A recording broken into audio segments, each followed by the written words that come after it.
Hello everyone, thumbnail একটা ভিডিওর জন্য অনেক গুরুত্বপূর্ণ একটি পার্ট। একজন ভিউয়ার যখন আপনার ভিডিওতে ক্লিক করবে তখন পুরো ভিডিওতে সে কী ধরনের তথ্য পাবে সেইটাই একটা চিত্রের মাধ্যমে ফুটিয়ে তোলাকেই বলা হচ্ছে থাম্বনেল। মানে এক কথায় থাম্বনেল হতে হবে পুরো ভিডিওর দর্পণ স্বরূপ। আর যেহেতু আপনি এই ভিডিওতে ক্লিক করেছেন তাহলে আমি ধরে নিচ্ছি আমাদের থাম্বনেলটি ঠিকমতো কাজ করতেছে। সো এই ভিডিওতে আমরা এই ধরনের থাম্বনেল ডিজাইন করা শিখব, তবে আমরা কোনো ভারী সফটওয়্যার ব্যবহার করব না, আমরা ক্যানভা দিয়েই এই ডিজাইনটি তৈরি করে ফেলব। চলুন তাহলে শুরু করি। চ্যানেলটি সাবস্ক্রাইব করুন আর সাথে বেল আইকনটিও দাবিয়ে দেবেন। তো এই ধরনের থাম্বনেল তৈরি করার জন্য আপনারা নিজেদের একটি ছবি তুলে নেবেন, তবে খেয়াল রাখবেন ছবিটি যেন একটু ভালো কোয়ালিটির হয়, ছবিটি যেন ঘোলা না হয়। আমি এই ধরনের একটি ছবি তুলে নিয়েছি এবং ছবিটির ব্যাকগ্রাউন্ড রিমুভ করে নিয়েছি। কিভাবে যে কোনো ছবির ব্যাকগ্রাউন্ড রিমুভ করতে হয় সেটা আমি এই ভিডিওতে দেখিয়ে দিয়েছি, ডিসক্রিপশনে লিঙ্ক দেওয়া থাকবে, আপনি চাইলে দেখে আসতে পারেন। আমরা যে কোনো একটি ব্রাউজার ওপেন করে নিব এবং canva.com লিখে সার্চ দেব। যেহেতু আমরা ইউটিউবের ভিডিওর জন্য থাম্বনেল ডিজাইন করব, সেজন্য আমাদেরকে জানতে হবে যে ইউটিউবের ভিডিওর থাম্বনেলের সাইজ কত হয়। এটা জানার জন্য আমরা গুগলে গিয়ে ইউটিউব থাম্বনেল সাইজ লিখে সার্চ দেব।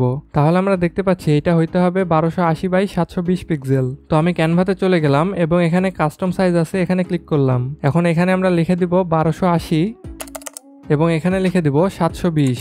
এরপরে ক্রিয়েট ডিজাইনে ক্লিক করব। তাহলে আমাদের সামনে 1280x720 পিক্সেলের একটি পেজ ওপেন হয়ে যাবে। আমরা এখানেই আমাদের পুরো ডিজাইনটি কমপ্লিট করব। প্রথমে আমরা এখানে একটি ব্যাকগ্রাউন্ড দিয়ে দেব। যেহেতু আমার কাছে কোনো ব্যাকগ্রাউন্ড নাই সেই জন্য আমি একটি ব্যাকগ্রাউন্ড ডাউনলোড করে নেব। আমি গুগলে গিয়ে স্টক লিখে সার্চ দিলাম, এরপরে ইমেজে চলে যাব। এখান থেকে আমি আমার ইচ্ছা মতন একটি ছবি ডাউনলোড করে নেব। তো এই ছবিটি আমার একটু ভালো লাগতেছে, এই ছবিটি আমি ডাউনলোড করে নিলাম। ডাউনলোড করার পরে আমরা ক্যানভাতে চলে যাব এবং এখানে আপলোড আছে, এখানে ক্লিক করব এবং আপলোড ফাইলে ক্লিক করব। এখন আমরা যে ছবিটি ডাউনলোড করলাম সেটা সিলেক্ট করে ওপেন করে দেব। তাহলে সেই ছবিটি এখানে আপলোড হয়ে যাবে। আমরা ছবিটির উপরে ক্লিক করব, তাহলে এখানে ছবিটি চলে আসলো। এখন আমরা এটার সাইজ ঠিক করে দেব। আমাদের যতটুকু প্রয়োজন আমরা সেই মাপ মতো সাইজটি ঠিক করে নেব। এরপরে এখানে এডিট ইমেজ আছে, এটাতে ক্লিক করব। এরপরে আমরা যদি একটু নিচের দিকে স্ক্রল করি তাহলে এখানে ব্লারের একটা অপশন পাবো, এটাতে ক্লিক করব। এরপরে এখানে হোল ইমেজের একটা অপশন আছে, এখানে ক্লিক করব এবং ইন্টেন্সিটি আমরা একটু বাড়িয়ে দেব। আমি এখানে 30 রেখে দিলাম। তাহলে আমাদের ছবিটা একটু ঘোলা হয়ে গেল। এবার আমরা এডিট ইমেজে আবার ক্লিক করলাম। এরপরে আমরা এটার উপরে লেখার জন্য এখানে টেক্সট বাটন আছে, এখানে ক্লিক করব এবং অ্যাড এ টেক্সট বক্স এখানে ক্লিক করব। এখন আমরা এখানে থাম্বনেল টাইপ করে দিচ্ছি। এটাকে আমরা এখান থেকে রিসাইজ করতে পারি, এছাড়াও আমরা এটাকে এখান থেকেও বড় করতে পারি। এখন আমরা এই ফন্টটা একটু চেঞ্জ করে দেব।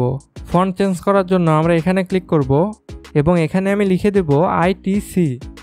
তাহলে এখানে অনেকগুলো ফন্ট চলে আসবে। আমি যদি একটু নিচের দিকে স্ক্রল করি তাহলে আমরা এখানে ITC মোটর কর্পাস নামে একটি ফন্ট দেখতে পাবো, এইটা আমি সিলেক্ট করে দিলাম। আমাদের ফন্টটি পরিবর্তন হয়ে গেল। এখন আমাদের ফন্টটি সিলেক্ট থাকা অবস্থায় আমরা এখানে ক্লিক করব। তাহলে আমাদেরকে আমাদের ফন্টের কালার চুজ করার জন্য একটা অপশন দিবে।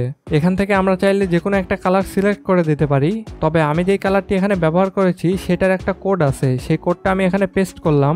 তাহলে এখানে আমাদের কালারটি চলে আসলো। আমরা এটার উপরে ক্লিক করে দেব। আমাদের ফন্টের কালারটি তাহলে চেঞ্জ হয়ে গেল।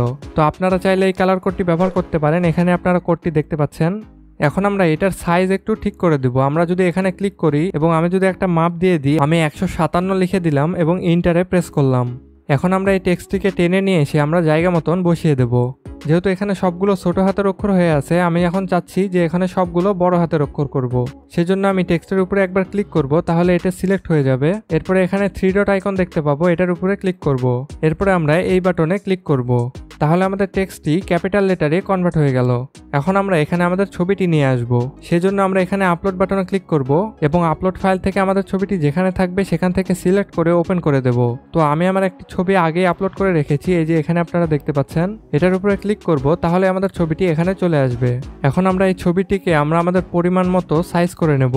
ছবিটিকে আমি পরিমাণ মতো এখানে বসিয়ে নিয়েছি। এখন আপনারা দেখতে পাচ্ছেন আমাদের ছবিটি কিন্তু এই লেখার নিচে আছে। তো আমরা আমাদের ছবিটি এই লেখার উপরে নিয়ে আসব।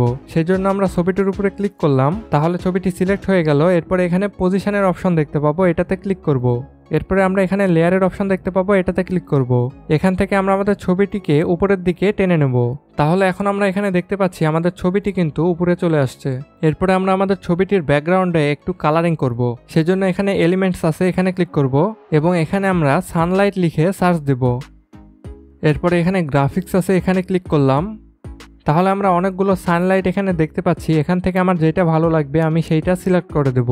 এই যে এই সানলাইটটা আমার একটু ভালো লাগতেছে, আমি এটার উপরে ক্লিক করলাম, তাহলে এটা এখানে চলে আসবে। আমরা চাইলে এটার সাইজ আমরা ঠিক করে দিতে পারবো এইভাবে, এবং যেখানে বসানোর প্রয়োজন হবে আমরা সেখানে বসিয়ে নেব। এরপরে একইভাবে আমরা এখান থেকে পজিশনে চলে যাব এবং এইটাকে টেনে নিচে নিয়ে আসব। তাহলে এই সানলাইটটি আমাদের ছবির পেছনে চলে গেল। এখন আমরা এখানে আরও কিছু ছবি যুক্ত করব। সেই জন্য আমি গুগলে গিয়ে মানি পিএনজি লিখে সার্চ দিলাম। এখান থেকে ইমেজে ক্লিক করলাম। তাহলে আমরা অনেকগুলো পিএনজি দেখতে পাচ্ছি। এখান থেকে আমার যেটা ভালো লাগবে আমি সেইটা নিয়ে নেব। এই যে এই ছবিটি আমার ভালো লাগতেছে, আমি এটাতে ক্লিক করলাম। এরপরে ভিজিটে ক্লিক করলাম। এখান থেকে আমি ডাউনলোড পিএনজিতে ক্লিক করে এই ছবিটি ডাউনলোড করে নিলাম। ছবিটি ডাউনলোড হয়ে গেছে। এখন আমরা এই ছবিটি আমাদের ক্যানভাতে আপলোড দেব। সেই জন্য আমরা আপলোডে ক্লিক করব। এখান থেকে আপলোড ফাইলে ক্লিক করলাম। এরপরে আমরা আমাদের ছবিটি সিলেক্ট করে ওপেন করে দেব।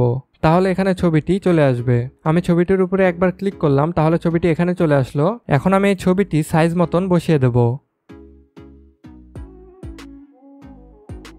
এই ছবিটিকে ব্যাকগ্রাউন্ডে পাঠানোর জন্য আমরা এখান থেকে পজিশনে ক্লিক করব এবং এটাকে নিচের দিকে টেনে নিয়ে আসব। তাহলে ছবিটি ব্যাকগ্রাউন্ডে চলে গেল। তো এই ছবিটি আমরা আবার কপি করব, সেই জন্য আমরা এখানে আপলোডে ক্লিক করলাম এবং এই ছবিটির উপরে আমরা আবার ক্লিক করলাম। এরপরে এটাকে রিসাইজ করে আমরা একইভাবে আবার ব্যাকগ্রাউন্ডে পাঠিয়ে দেব এবং আমাদের পরিমাণ মতো যেখানে প্রয়োজন হবে আমরা সেইখানে সিলেক্ট করে দেব। এই ছবিটি আমাদের আরও একটা প্রয়োজন, সেই জন্য আবার এখানে আমরা ক্লিক করলাম এবং এটাকে আমরা আমাদের পরিমাণ মতো রিসাইজ করে এখানে সেট করে দেব। একইভাবে পজিশন থেকে এখানে ব্যাকগ্রাউন্ডে পাঠিয়ে দিলাম। আমরা চাইলে এখান থেকে এই কালারটিকে একটু উপরের দিকে নিয়ে আসতে পারি। তো আমার মনে হচ্ছে এই কালারটি একটু বেশি হাইলাইট হয়ে আছে, সেই জন্য আমরা এটাকে একটু হালকা করে দেব। সেই জন্য আমরা এখানে এই ছবিটি সিলেক্ট করে এখানে ট্রান্সপারেন্সি নামে একটা অপশন পাবো, এটাতে ক্লিক করে দেব। এখান থেকে আমরা ট্রান্সপারেন্সি একটু কমিয়ে দেব।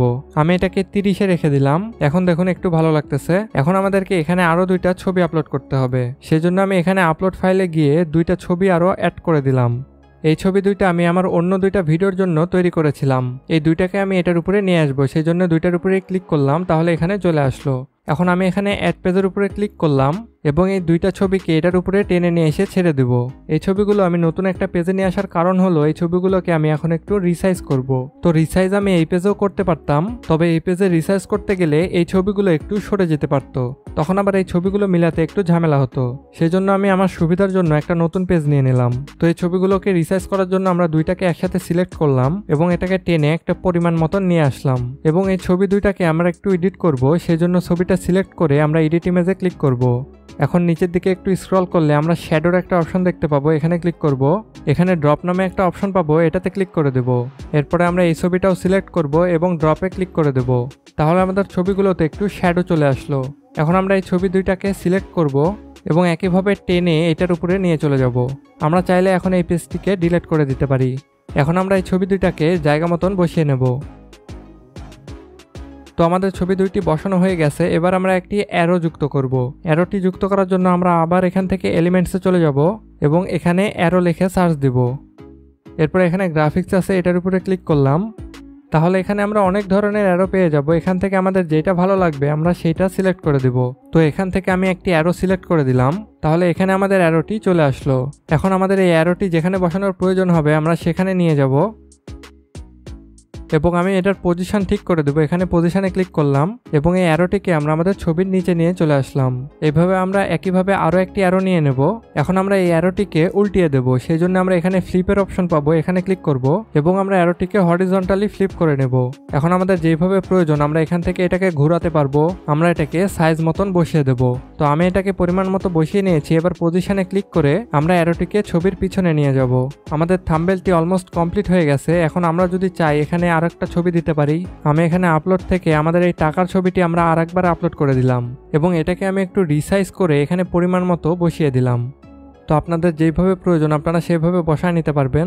এরপরে আপনি চাইলে এটাকে একটু ঘুরিয়ে দিতে পারেন। জাস্ট এটাকে সিলেক্ট করে এখান থেকে ঘুরিয়ে দিবেন। তো আমি এটাকে ঘুরাবো না, আমরা আগের পর্যায়ে যাওয়ার জন্য এখানে ক্লিক করে দিব। আমি চাইলে এখানে ক্যানভার লোগোটি বসিয়ে দিতে পারি। ক্যানভার লোগোটি আমি একইভাবে আপলোড দিয়ে নিয়েছি। আমরা ছবিটিকে একটু যদি এডিট করে নিই, আমরা এটাকে ব্লার করে নেব একটু। আপনাদেরকে প্রথম দিকে দেখিয়ে দিয়েছি কিভাবে ব্লার করতে হয়, আমি সেইভাবে ব্লার করে নিলাম। এরপরে এডিট ইমেজে ক্লিক করলাম। এখন আমরা ছবিটিকে এখান থেকে একটু ঘুরিয়ে দিলাম এবং আমরা এটা যে কোনো জায়গায় বসিয়ে দিতে পারি। আমি এটাকে আর একটু রিসাইজ করে এখানে বসিয়ে দিলাম। আবার আপনার যদি এটা বসাতে ইচ্ছে না করে তাহলে আপনারা এটা সিলেক্ট করে ডিলিট বাটনে প্রেস করবেন, তাহলে এটা ডিলিট হয়ে যাবে। তো দেখুন আমাদের থাম্বনেলটি কিন্তু তৈরি হয়ে গেছে। এইভাবে আমি এই থাম্বনেলটি তৈরি করেছি। এখন আপনিও এই ধরনের থাম্বনেল ক্যানভার মাধ্যমে একদম ফ্রিতে তৈরি করে ফেলতে পারবেন। সো আশা করি সম্পূর্ণ ভিডিওটি আপনারা বুঝতে পেরেছেন। তারপরেও কোনো প্রকার প্রশ্ন বা মন্তব্য থাকলে কমেন্ট করে আমাকে জানাতে পারেন। সাথে এরকম আরও ইনফরমেটিভ ভিডিও পেতে আমাদের চ্যানেলটি এখনই সাবস্ক্রাইব করে রাখুন। ওকে দেন দেখা হচ্ছে পরবর্তী ভিডিওতে। আল্লাহ হাফেজ।